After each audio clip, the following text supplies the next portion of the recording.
Всем привет, ребята! Микрофон мистер Муха. Короче, на канале увидел плохие новости.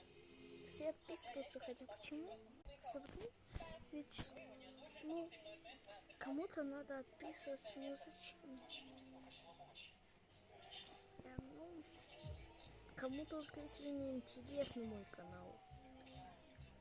Да, я мало снимаю сейчас, потому что у меня, сами понимаете, очередные эти ограничения. Все время. Вот я ничего не делал, сразу ограничения. Ну вот что поделал? Ну вот что мне теперь? Стать заведителем канала и удалять эти ограничения? Что-то что ли?